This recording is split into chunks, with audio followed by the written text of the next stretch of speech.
Hello and welcome to Techno Talk series by Economic Times in association with Lenovo. I'm Gauri Dwivedi, Senior Editor with the Economic Times, and I will be in discussion with two experts on a very pertinent topic which impacts companies of all sizes, working across sectors in different domains, and which is strengthening IT security. Never before has the importance of cyber security, network security been as important as in the day of today's day and age, where connected devices, connected servers, connected companies, network makes a lot of difference. And that's exactly what I will be in discussion with Mr. Satish Kumar Dvibhashi as well as Dr. Sriram to talk about the different aspects of IT security, how these can be strengthened, the areas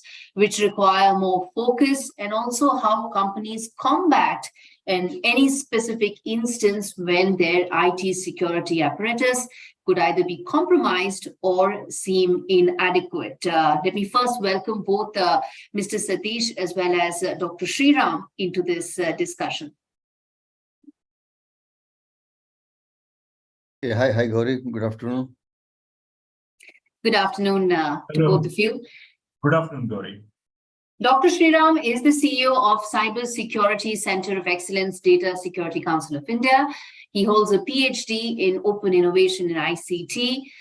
He also has a master's in computer science. He's published a book that's titled Business Innovation in ICT Strategies, and delivered complex, mission-critical IT and ICT enterprise software for products. And he's currently, as I said, CEO of DSCI's Cybersecurity Center of Excellence, incubating startups in this particular space of cybersecurity as well as privacy. Satish Kumar Dvibhashi is the Senior Vice President and Chief Information Security Officer at InMobi. He has subject matter expertise in cybersecurity, information security, information technology, as well as governance. So both the panelists today, the experts today, have deep insights into the areas related to IT security. And today's focus will be on device protection, data protection, which is both software as well as hardware aspects of strengthening IT security. How can small companies or medium-sized companies, in fact, also create a more robust cybersecurity apparatus to ensure that their network, their infrastructure is as strengthened as possible. Also, what kind of resources do companies need to quickly combat and rebound after a cyber attack, given the fact that their existing resources could be inadequate, are some of the areas that we will be delving on today in our discussion. And as I bring in both the experts today, I want to also welcome all those who are tuned in today to watch this very exciting and very pertinent discussion live on our different platforms, and they can keep punching in their queries that I'll keep addressing to both the panelists during this 1 hour discussion, where we'll also touch upon cyber resilience in digital India. Now, let me first invite both the experts to probably lay the ground, so to say, for some of their key areas that they would like to highlight briefly in their opening comments, and then we progress into specific areas during this 60-minute discussion. Dr. Sriram, let me first start with you, sir. A quick overview of how do you see IT security to be strengthened by companies going forward? Thanks, Gauri, for that introduction, and thanks, fellow panelists. I hope we'll make this an interesting discussion. Very pertinent topic, very relevant, because as the world goes towards digitalization, increased digitalization, cyber becomes the biggest source of value. So if that is the case, then you essentially are talking about improving your experiences, adding value, adding efficiency, and so on. So if that is the case, you could realize that cyber has no boundaries, and it is quite possible that you get attacked really badly, and because there is this entire thing of anonymity. So organizations need to be doubly careful because there are major paradigm shifts vis-a-vis the physical world. Most of the laws, frameworks, and all so far have been built for the physical world and protect human lives, not for the cyber world as such. Because in cyber world, there are paradigm shifts. For example, you can replicate an asset n number of times at practically zero cost, or you can share assets. For example, if people are watching movies online like Netflix or something, or doing cloud e-commerce, you're essentially sharing one asset. So there are fundamental paradigm shifts which also make things quite vulnerable. Okay, so what we have to do now is take a very grounded fundamental approach to this. The Industry 5.0 itself, if you see, focuses on human centricity, sustainability, and resilience, 3 key areas. So if you see sustainability, cyber is recognized as one of the foundational SDG goals, which sustain, the justice, the institutions, and also quality of life, all of these. So organizations need to take a strong cognizance of this. And as per Alliance report, Alliance with a Z, Alliance report, cyber stands at the number 1 as the number 1 risk in the world today.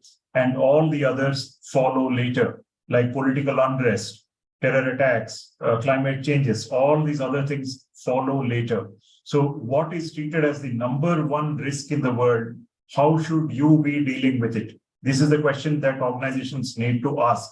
If you do not give sufficient importance to it, we are going to lose badly. And it's going to cause widespread damage, financial, reputation-wise, and also the side effects of it, all of this put together. So I'll just pause here for a moment and then say that, yes, cyber is among the topmost areas of risk and vulnerability. And also, it is extremely important to build a digital ecosystem, strong and resilient digital ecosystem. Yeah. All right, Mr. Satish, let me now ask you to also come in with some of your opening comments and thoughts, and then we can take this conversation forward. Sure, Gauri, and thanks, Gauri. And just to add what Dr. Sriram said, in fact, as we are seeing, right, more and more digital transformation journeys, it's not necessarily large enterprise, many small, medium, large, all of them, right? They have fastened their whole digital adoption journey. I think in that context, if you see more and more organizations adopting cloud, I think that's also right. In fact, while most of startups born in cloud, even many organizations would like to embrace cloud. In that context, in fact, we are seeing more risks because finally the whole business runs on the internet. In fact, in that context also, we've seen a lot of rise in ransomware attacks and and other in fact, as Dr. Sriram said, it, cyber risk is no more just a technology risk. It is becoming a very key business risk, in fact, because businesses are so much dependent on IT, the technology, because that becomes the backbone of every enterprise. In that context, any disruption in this whole IT digital infrastructure absolutely paralyzes the business, and there's a huge impact in business. I think that's what is the topic. And in fact, I normally say, right, so it's a lot of collaboration and a lot of, in fact, basic understanding of the cyber threats is required so that organizations stay resilient in this whole digital world.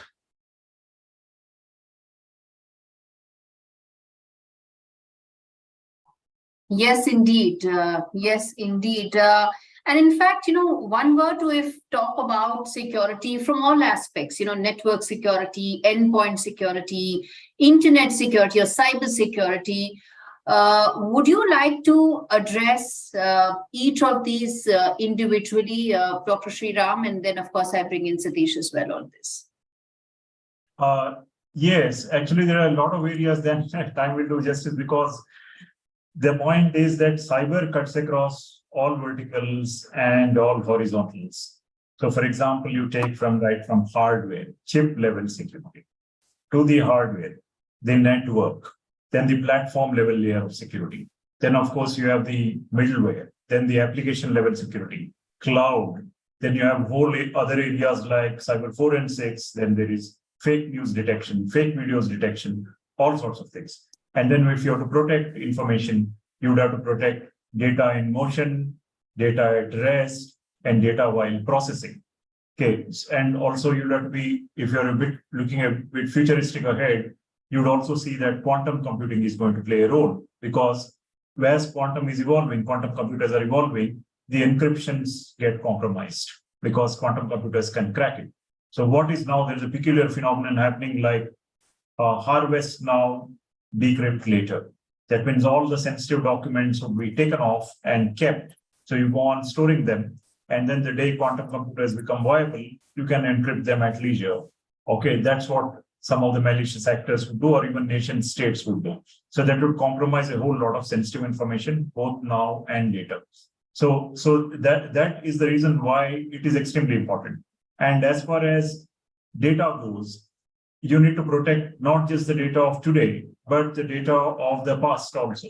Take, for example, a simple example of a university handing out certificates, degree certificates. Okay, so you protect today's data, but you also need to protect past years' data. Otherwise, somebody will show up with saying that I passed MBBS 10 years ago, for example. What's the sanctity of that degree? All right. So in that manner, it becomes extremely important that we treat data as very crucial assets. Of course, there are classifications saying that there are critical, redundant, obsolete, and trivial information. You need to classify the data and then accordingly put ring fences around that, or put increasing layers of protection as you do in the physical world. You would not treat all data as the same. So there are different technologies to deal with different things at different layers and levels, all the ones that I had mentioned. But it is very important that we take cognizance of these different areas and say that, look, for example, there is endpoint detection and response. There is antivirus on the endpoints. There are next generation firewalls, domain name protection, email gateway security, intrusion detection and prevention, logging and monitoring, authentication services, cloud-based security, then web firewalls, and so on, right? Vulnerability threat management, threat detection. So each one of these is a large area and merits a lot of discussions. So one has to take a call on how one should protect one's assets. And if it is beyond your means to do all of these things to protect, one of the good, you need to take strategic decisions like move to the cloud and have a cloud strategy. And then again, despite having a cloud strategy, you still need to provide the adequate levels of protection. Okay, if you have data, is it fragmented data? How many touch points are there? All of these things need to be taken into account. And then there are privacy tools. Do not underestimate. One general thing is that as you are stepping into this game, for cost reasons and for innovation and all these things, do not underestimate the startups. Startup ecosystem is really evolving well. We ourselves are incubating many startups in this space. Okay. So I'm going to come to startups in just a bit, but before that, Mr. Satish, would you like to come in on some of these specific aspects, as I mentioned, when you talk about network security, for instance, if we were to take one of these aspects one at a time, your thoughts on this area and also the specific causes of concern for you as the CISO, where you think companies need to focus more on. Sure, Gauri.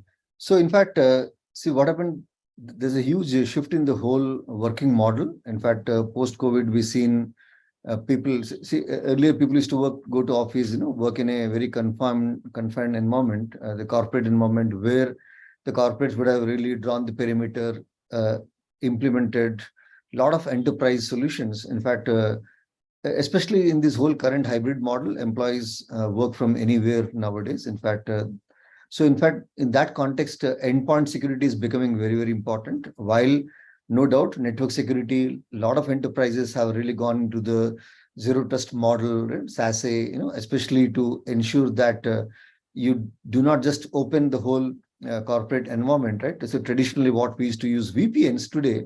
So it's very important to what we call zero trust is trust by verify, right? You want to verify every time. In that context, in fact, the whole, so there's a lot of change. In fact, CISOs have really gone through because the traditional network versus the new way of people connecting to the enterprises have really changed. In fact, especially with this whole changing dynamics of the whole working environment. So the traditional network security probably may not suffice. In that context, a lot of modernization we are seeing. Every corporates need to modernize the network security. I'm sure we're talking about SD-WAN and other software-based capabilities. One side is network and second side is the endpoint, which is connecting to the corporate network. The endpoints are in fact, the riskiest, because especially today people work from home or connecting from anywhere. In that context, so I think the whole channel of communication has to be secure, and we are seeing a lot of in fact, all the ransomware attacks origin either from a phishing email or from some endpoint. So endpoint security, as Dr. Sriram said about EDR, right? We're seeing a lot of adoption of endpoint detection response. The new age XDR solutions, which helps you to ensure that your network, your endpoint. So there's a lot of convergence we see, in fact, because there has to be a holistic approach, and that's what organizations and CISOs are trying to see how they can secure the overall end-to-end environment.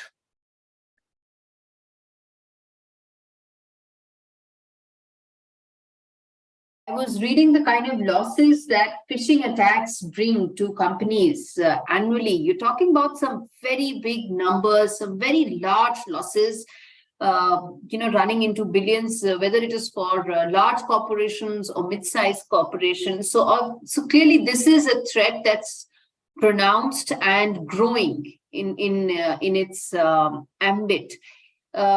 I want to then also focus on the areas which require immediate attention, Dr. Sriram, for companies to address, whether it is about educating employees, whether it is about having constant technology upgrades, whether it's about, bringing in more training modules. What do you think are those areas that need immediate attention? And then I bring in Mr. Satish also on the same. Yes, I think the one that needs immediate attention is to avoid a fragmented approach. One needs to have an integrated approach to this whole thing. By integrated approach, I meant that one is you adopt existing standard frameworks like the NIST framework. Satish had mentioned about zero trust model, the NIST framework of identify, detect, protect, respond, recover, or the NIST attack framework, and so on. So you need to have because the world has gotten more what you call fragmented, point solutions and all these things. And also if you take, like you had mentioned, the pandemic, the workplace and the workforce, the split. Okay, all of these things need addressing. So one of the components of that definitely needs to be end user training and special training for the people who are not just the end users, but the system admins and network admins and so on, the normal employees and all. At one point, I'd like to clarify is that the endpoint is, I would view it not as the device or the laptop, but here person is the endpoint. Okay, that's where a lot of weakness and vulnerability often is, because he's clicked on the link, he's compromised his password, he's done all these things. So that is the reason why we have user entity behavior analysis and such things coming, passwordless authentication and all, where it takes 70, 80 parameters into account, so that even if a password and all, some hacker gets hold of it, he cannot enter it. Okay, so one of them is the integrated approach using a framework. The second thing is you need to take into account not only technology, but the business risks and all those things, essentially the liabilities which the business will carry, and frame strategies accordingly, whether it be buying cyber insurance or whether it be training the workforce or procurement of products and solutions or a cloud strategy, secure cloud strategy, whatever it be. That depends on your business. If you're more into IoT, then obviously IoT security will also take the priority. And of course, the other core pillar is the regulations. You need to be keenly aware of regulations, the governance, risk, and compliance model that needs to be strongly in place. So briefly speaking, I would say an integrated approach is the order of the day. That still will not prevent it, saying that there is no 100% protection, but because if you see many of the software, whether it is Android or your Windows or anything like that, they constantly continue to issue patches. So what does that mean? That means there are existing vulnerabilities. So you need to have your approach for resilience, for your backup strategy, for incident response also, and also keep yourself secure despite all the vulnerabilities that you can think of which arise out there. So by risk, I would say that there are three components which you should never ignore. These three components constitute risk. First is the threats, which is all the threats that are out there, just like in a disease or anything like that, which you can attack. More a threat is widespread, the more likely it is to attack you. The second is the vulnerability. That means out of probably 100 people, maybe 2 or more vulnerable to a disease, or in a similar manner, you're drawing analogies. So probably if this is weaker your system or the less strong you are, that you are more liable. And the third is the impact. That means if it has affected you, then how strongly has it affected you? Will it finish off your entire business, or will it just affect you slightly and go off because you have enough safeguards in place? Similar to a disease. That means, is it just a mild flu, or is it a life-threatening disease? So all these three taken into account, the threats, the vulnerabilities, and the impact, these together will constitute the risk. That should form part of your planning. And you need to have an integrated, holistic approach. That would be my 2 cents on this. So a deep risk assessment is what Dr. Sriram is talking about, a 360-degree assessment of risks. Mr. Satish, would you like to add on to it? And then I bring in a question as well from the audience. Yeah, basically, see, I think what Dr. Sriram said is just to add risk-based approach is what he's talking. So naturally, organizations perform risk assessments and focus more on those top key risks, of course. And the other point I would like to add is most of time CISOs or cybersecurity practitioners, we are so busy in too much of technology, right? But sometimes we miss the people aspect, especially building a security culture right from the top. In fact, how the management takes security seriously and how they keep talking in town halls, or I think that's very important. Until the commitment doesn't come from the top, and why security consciousness is very important. I think building that holistic culture, while no doubt technology can do only that much. In fact, people are the weakest link. We have seen most of the while companies who have been targeted or who have been breached, they have invested heavily in technology, but many times it's people, right? People who are the weakest, in fact, link, and they click a phishing email, or they're not, in fact, maybe. So that those are the basic challenges. So we need to understand the risk-based approach, and then, of course, look at the threats and put controls, and also ensure that these controls are effective and stay efficient. Yes, indeed. People do have, they do become the weakest link in the chain, so to say. And I think that's the role of technology, to, if not eliminate, then minimize that threat to the maximum. And let me then quickly take in a question that's come in, which is that what are the emerging technologies that's coming on cybersecurity landscape that we need to keep an eye out on? Dr. Sriram? Yes, so cybersecurity, of course, one of the things is that if you look at the adversaries, that take ransomware, for example. So those are, I should say, our tools which are being used against us. Encryption. Okay, there's cybersecurity tools, they are being used against us. Similarly, AI. So you have adversarial AI, which means that AI is being used to generate more and more sophisticated malware. So there are layers and layers of deception, so which are very difficult for common people to find. So which means that the emerging technologies, both on the bad side, now the good side needs to really keep up. So I would say our automation, hyper automation in cybersecurity, that is one.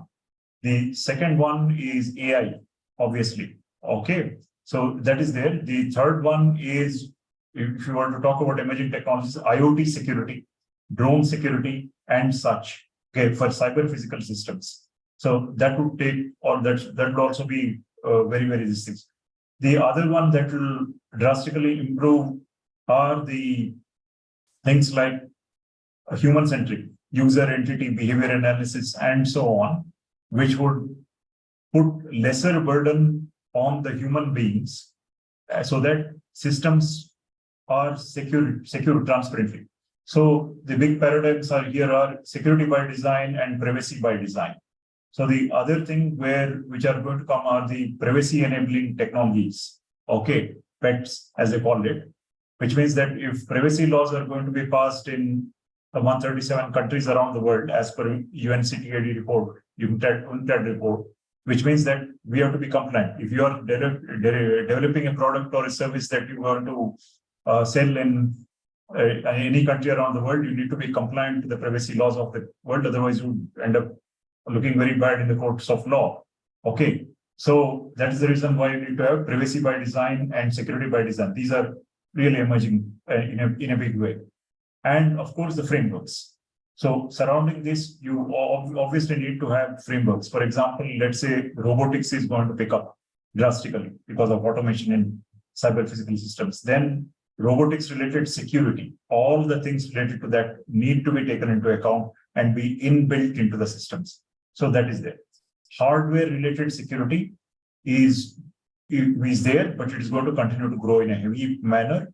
And quantum, because for those of you, those will be the areas like QKD, quantum key distribution, and so on. So these are broadly a few areas. I'll not dwell too much on it. There are many more, but these are, I think, some of the important areas. Satish, would you like to add on to it? Some of these areas in itself actually deserve greater detailed analysis, but would you like to throw further light on them? So the other emerging, in fact, if you see the trends, a lot is being done on cloud security because, cloud adoption is at its peak. In fact, and whether it's public cloud, private cloud. So today, every enterprise is embracing 2 or 3 clouds. It's not just one cloud provider. So in that context, it becomes much more difficult if you do not have visibility in the cloud. In fact, I see a lot of trends, especially on the cloud security aspects, whether it is cloud security posture management, whether it is cloud workload protection, or even, see, while one side we have a lot of app modernization, because every company would like to give the best experience to the consumer, because today it's all about consumer experience. In fact, we see suddenly a spike in a lot of mobile apps. For everything we have an app which runs on cloud, and that's the biggest thing. It doesn't run on one cloud; it runs on multiple clouds today. In fact, every organization today embraces multi-cloud because of the different PaaS services every cloud provider provides. So in that context, the more and more cloud adoption, I think cloud security for me is one of the biggest emerging area. In fact, I see a lot of cloud security solutions around, and I'm sure there's a lot of innovation happening in that space. And there will be a lot of consolidation also, of course, in the coming years.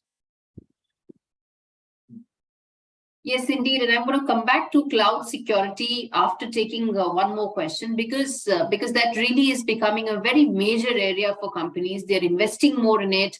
And how can they ensure that they also remain protected against the security related challenges is something I'm going to come back to. But another question that I want to first address is, what do you think regarding the current cyber security and privacy posture within India in respect to standards, regulatory and framework maturity? That's an important question. That where does India stand with regards to the overall regulatory framework? And I want both the panelists to answer this, Dr. Sriram, and then I get Mr. Satish as well. Yes, so India has taken proactive steps.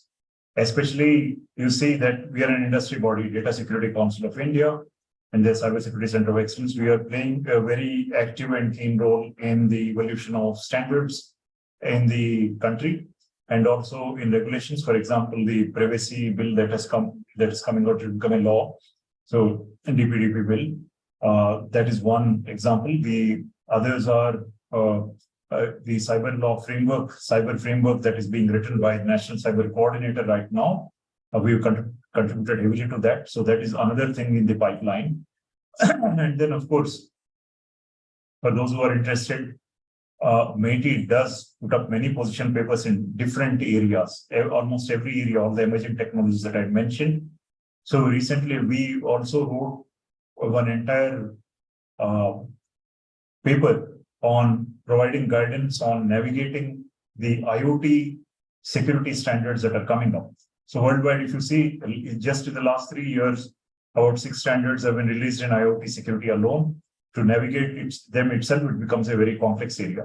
So every line of business, whichever you be in, be it automotive security, that means security pertaining to the automotive vehicles and all those, there are standards, not only pertaining to safety, but security. And then there are, if you go deep into it, there are a lot of cybersecurity related standards that are coming out. Because if you take a car itself, that's full of electronic components. And if that is hacked, a lot of things can happen. And so on. So right at the component level itself, they're enforcing it. So if you are in that line, unless you are compliant to standards, they will not even accept you as a vendor. So cloud is another area, important one, which Satish touched upon, although it has become so common now that yes, it is an emerging technology, but it is also has gone mainstream right now. So everybody talks about it. There is Cloud Security Alliance, and there are a lot of contribution there, and it's going to continue to evolve. Mobile, social media, these are, and robotic process automation, these are also going to grow heavily. So standards wise, India has taken proactive steps, and it will continue to do well with industrialization. We need to pay special attention to that, to the standards. So whatever your line of work, please look around, you will find standards there, or at least papers and position papers and frameworks there that are compliant. They're just going to get deepened. Healthcare, every area I mentioned are going to have cybersecurity standards in it soon. And CERT-In has issued guidelines, or rather, I should not say guidelines, they are directives. That means you need to follow them. Basically, things like reporting incidents within 6 hours, okay, related to VPN and all this. And they're taking all these incidents, I mean, the ones breaches that have been recorded, and then they are converting it into threat intel. So that's going to be really useful. So I should say that overall, people, process, technology, to that I would add one fourth one, which is intelligence. So for example, you were to buy a firewall, you have the people it's meant to serve, then processes, how to use it, and the technology, but it also needs constant threat intel feeds. Okay, year on year, you can't buy a new device every year. Similar, that's going to be the case everywhere. Things will need patching, things will need upgrades, or all of these things are going to be very important. And there are going to be standards around many of these areas as well. For example, SBOM is software bill of materials. So there are going to be standards, industry frameworks, regulations, guidelines, directives around all of these areas. Yes, Mr. Satish, go ahead. Yeah, just to add what Dr. Sriram said, I think while he spoke very holistically, there are sector-specific lot of guidelines, frameworks. If you look at our fintech, right? Fintech is one of the very active space. The whole BFSI banking, RBI has come out with the cyber security framework long back, and even SEBI or IRDA are taking the same forward. So we have a very robust cyber security framework. If you look at by RBI, in fact, it is very much aligned to the global standards, and which are like great reference for the banks to, in fact, take it forward, implement, and of course, manage, maintain, sustain, and improve upon. So the cybersecurity framework from RBI, IRDA, from SEBI, they're all great initiatives, in fact, which makes all the, in fact, the sector-specific companies adopt. And of course, and these are all, again, like Dr. Sriram said, these are, again, like, these are all mandates, right, coming from the regulatory bodies, right? Especially banks take it very seriously. Insurance sector, SEBI requirements, they're all, and on top of that, CERT has really done a great job on providing a lot of advisories very timely, so that the body corporates take it and implement accordingly. So I'd just like to add a couple of things, that as the new waves of technologies come in, you're going to see more and more of these standards and regulations. For example, AI is being formulated. What should be the things governing that? Otherwise, right from data poisoning to the decisions that are autonomously taken to be very dangerous things. Similarly, 5G, it is coming in. How do you do that? IoT, which is coming in. How do you do that, right? So there are standards around the world which are there, right from NISA to NIST to various other standards which are there. So which, before formulating a standard for India, they rely on all of these things and do consultation around. In the audience, for those who are interested, they can certainly participate in that. But please be in touch with the standards relevant to your line of work. Okay, that's an important advisory / piece of advice coming in. Mr. Satish, a question coming in from Manish, which is that as cyber threats continue to increase, how does one protect data and cloud? I was planning to come back to cloud because it's become now a very pervasive sort of a technology that more and more companies are using. And yes, how does that impact data protection in the light of cyber threats? Yeah, so while many times organizations go to cloud, but you need to understand the whole cloud model, the shared responsibility model, right? Sometimes many organizations who go to cloud, they feel that everything cloud provider will take care, right? It's not necessary. So customer data is customer responsibility. In fact, hence a lot of those defenses, controls has to be implemented, of course, including your overall data backup strategy, resiliency, and all that. It's very important. Cloud providers give you a lot of services, in fact, either natively or from the marketplace.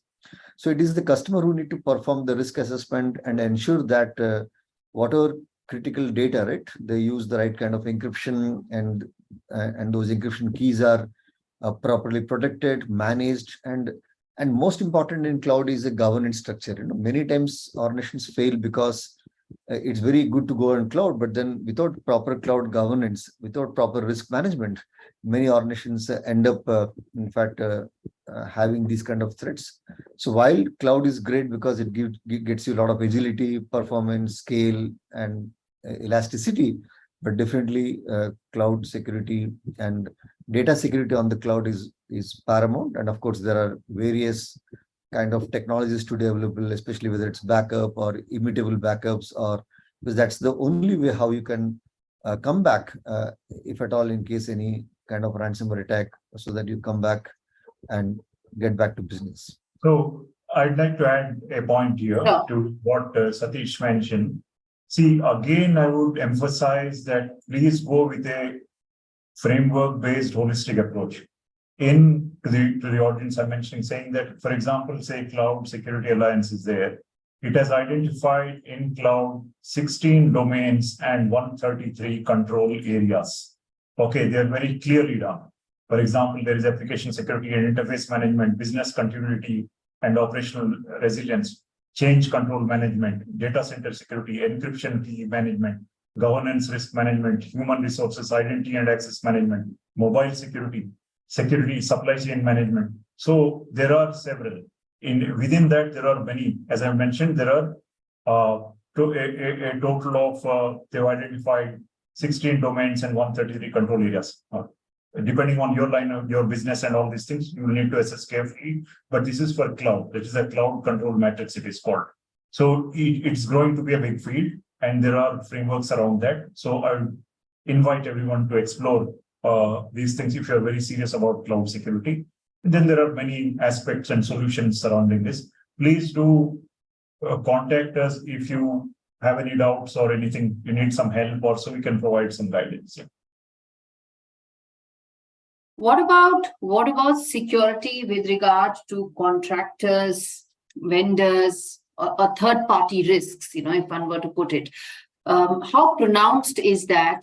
And what are the best ways of drafting some sort of tech solutions and responses in case of those risks becoming serious or risks leading to data theft? You're asking?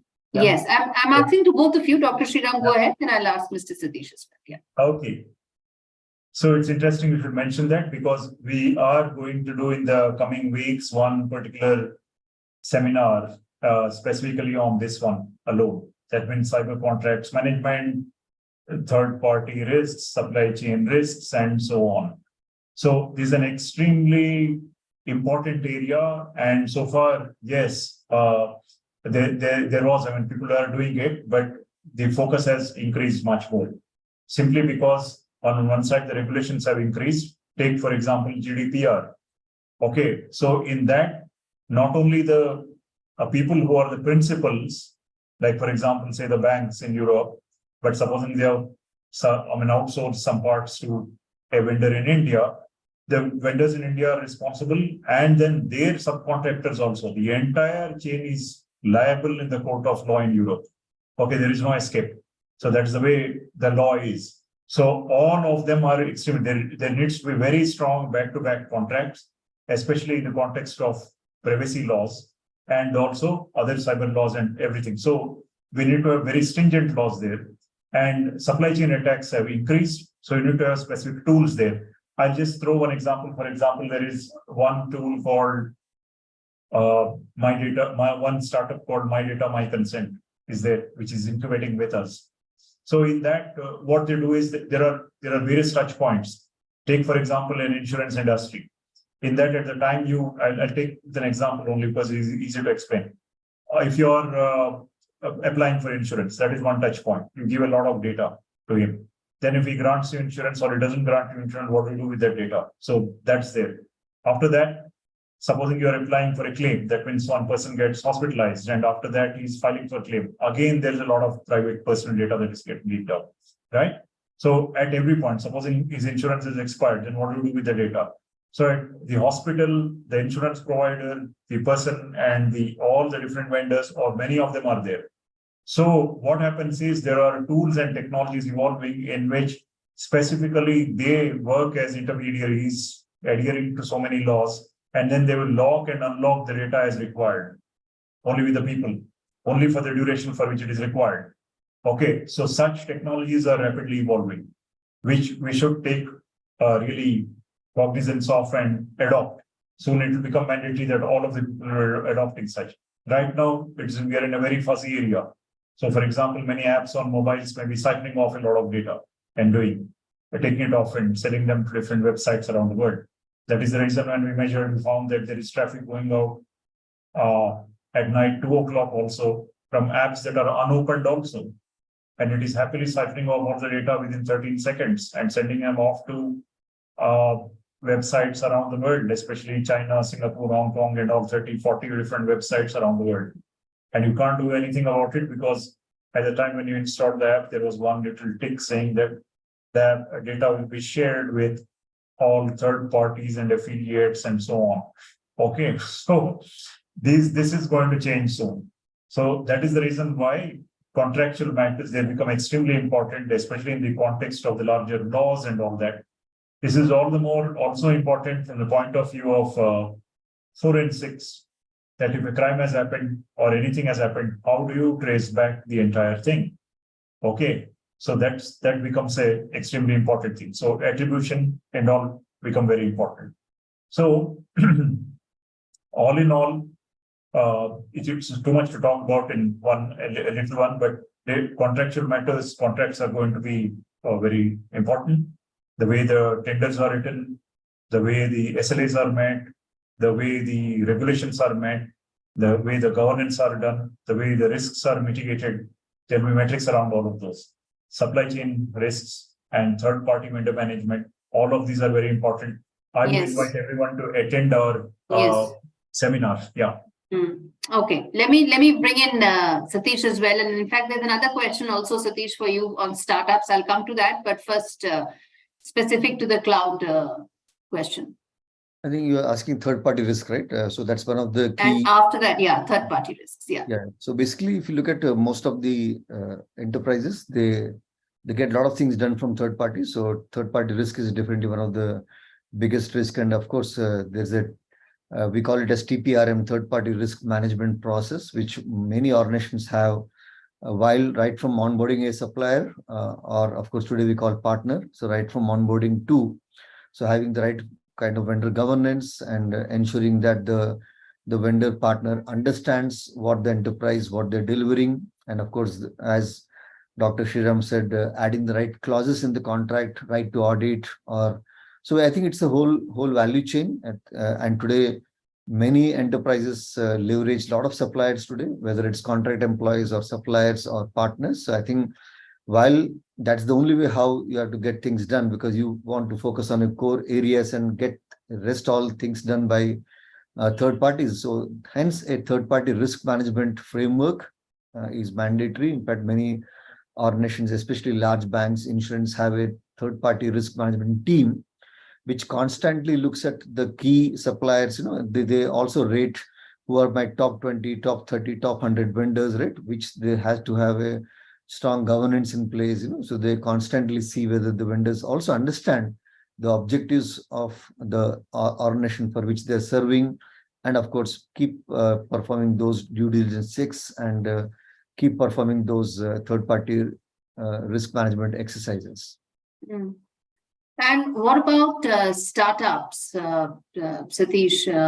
The question that has come in is about a guide on securing a learning management system or a website or data saved on cloud, specific to startups, specific to micro businesses. Would you like to share something?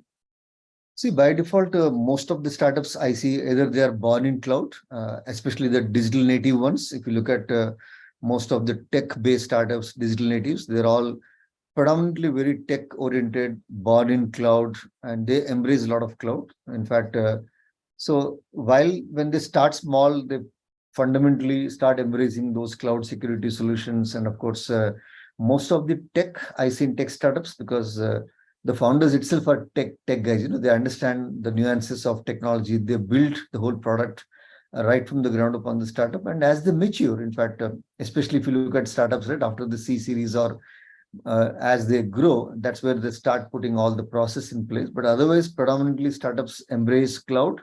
And of course, they build a lot of solutions by embracing those cloud security solutions.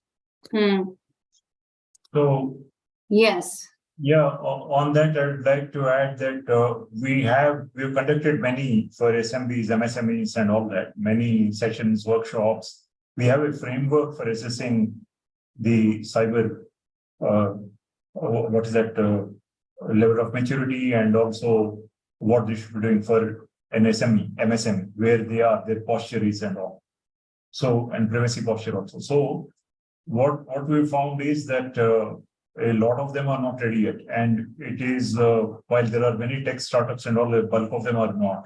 Many of the ones which are SMEs, they are either in pharma or, whatever, manufacturing, several different entire spread.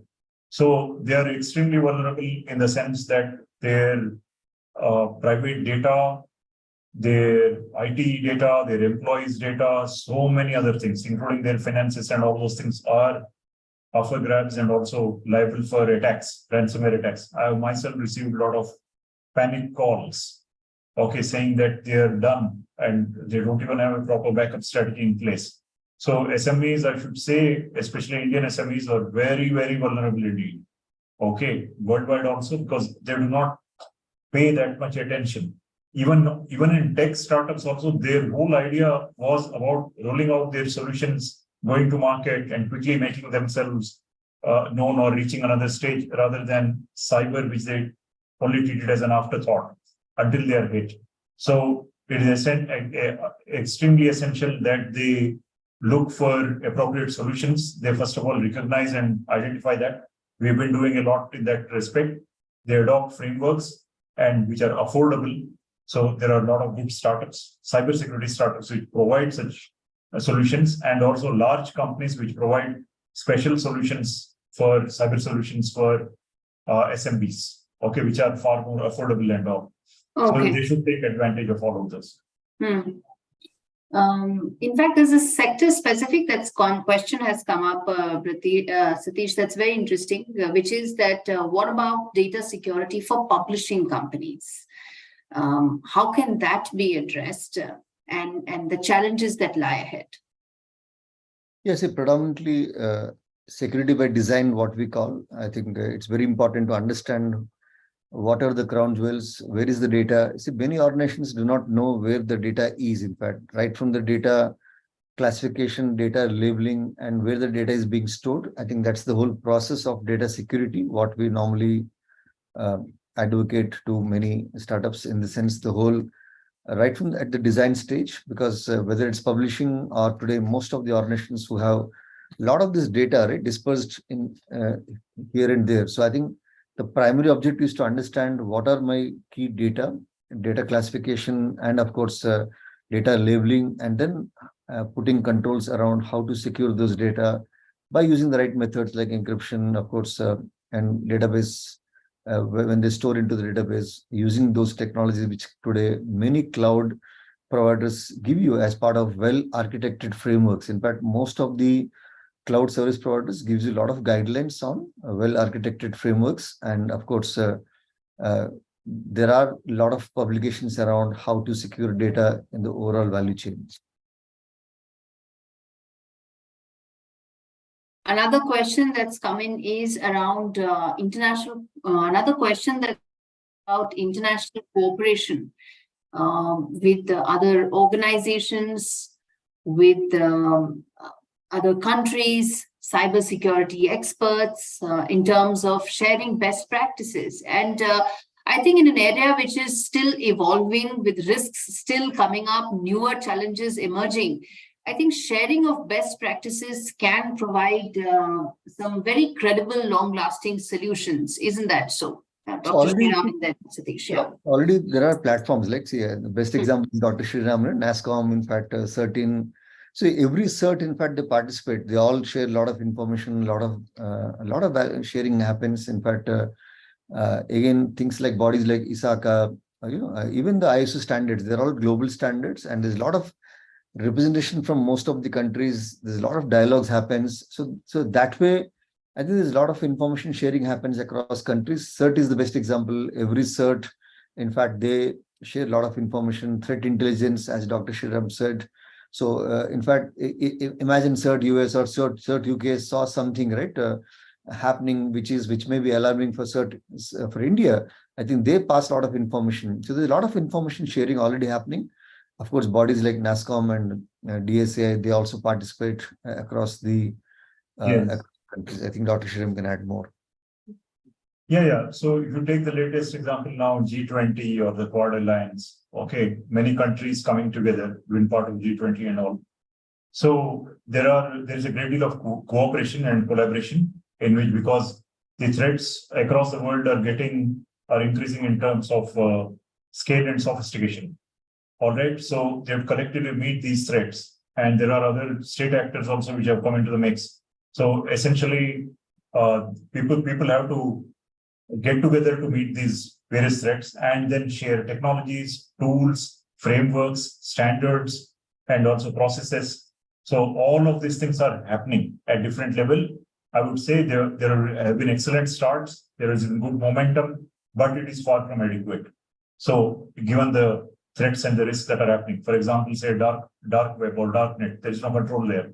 So in that sense, so Interpol holds a lot of things. SCO is another good example, Shanghai Cooperation Organization, which is a consortium of nations that tackles the three evils of extremism, terrorism, and separatism. We had a SCO summit and SCO several ones, but in Hyderabad we had one SCO summit. I mean, intelligence agencies of 8 countries had come down, so we deliberated upon cyber threats a lot. The full thing was about that. So there are many angles and aspects which at various levels. Finance industry is another thing that is getting together with regulatory standards and all related to cyber. And cross-border trade, cross-border data flows, another big area, the privacy and all. So you see these things happening across the world.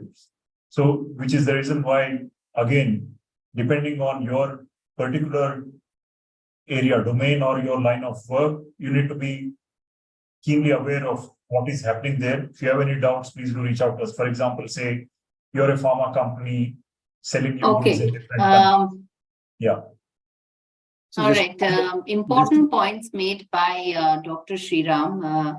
And another question that's coming in fact, that's a question that I also had, which was around how can smaller and growing companies, those companies that are still yet to achieve scale, how can they address the issue related to data theft? Because it's a growing problem, but at the same time, they don't have the kind of resources needed to be able to either combat a situation where a data theft has taken place or completely eradicate the possibility of data theft actually taking place, Satish. So how do smaller companies, medium-sized companies, or those which are yet to achieve scale address this challenge? See, while there are so many technologies, I think I still believe that the focus has to happen on basic hygiene. Many times I see many startups, right, especially, right, because the focus is to build a product and to quickly roll out the product to be more, the focus mostly is based on the whatever they are there, but I think, and that's where they lose sight on the fundamentals, basic, very, very basic hygiene, especially. So if startups and small companies focus on hygiene, I'm talking about the people aspect or basic patching, having those endpoint security. So I think those first fundamentals has to be first addressed, and then of course look at the other concerns. Of course, there are a lot of other growing threats. But if you go back to see most of the attacks or most of the breaches, because it was all about because many organizations, they missed to focus on those basic cyber hygiene practices, what we call. So I think once they focus on the basic hygiene aspects, and then they should look at particular risks which probably organizations are. Otherwise, I think predominantly mostly around people risks, training, awareness, hygiene is what I can start to say, focus on that, and then of course look at the other risks. Okay, so last couple of minutes left, so I'll try and squeeze in one last question, though there are several more, but we'll not be able to address all of them.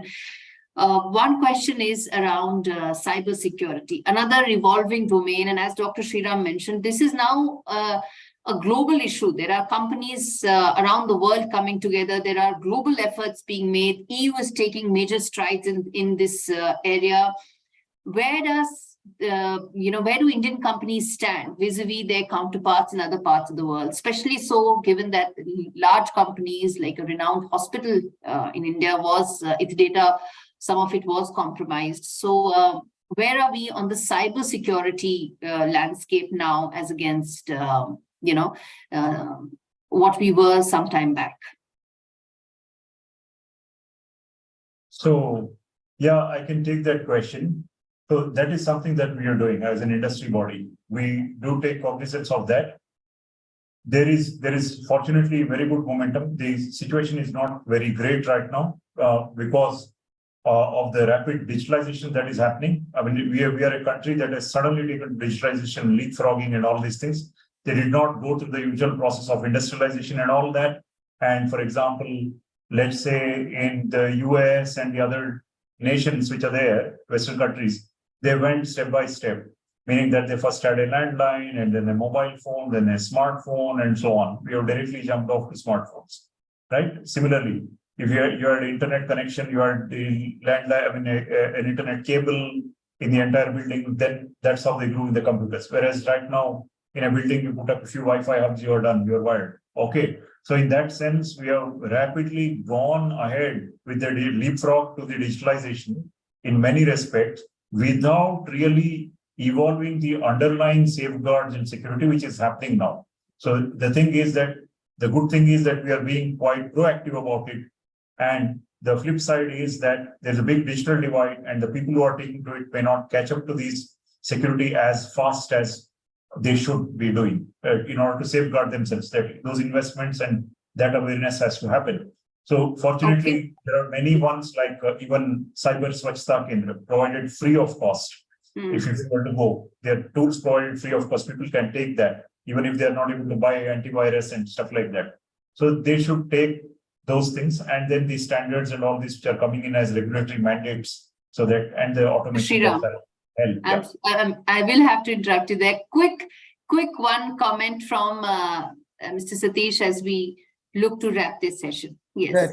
Right. So thanks to all the breaches, I should say there's a lot of awareness has come in. In fact, right from I should say consumers even and everyone. I think there's a lot of awareness suddenly because of, so it's no more a technology topic because it is every business gets impacted. So I think I can say we are moving in the right direction because there's a lot of awareness now, at least on the cyber side. And I think we will continue to strengthen as we move along.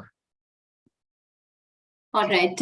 With that, we are out of time in this session, a very exhaustive, engaging session where we covered all aspects related to strengthening of IT security for companies, for startups, for small companies. We touched upon specific sectors as well as to what could be their specific needs and what are the kind of technology solutions that specific sectors need when it comes to making their infrastructure, IT infrastructure, more robust. And on that note, let me thank both Dr. Sriram as well as Mr. Satish for taking out the time, joining me in what turned out to be a fabulous and a very engaging session. And thanks to all who joined in to watch this very interesting conversation as well. Thank you. Thank you. Thank you very much, Gauri and Satish. Thank you very much.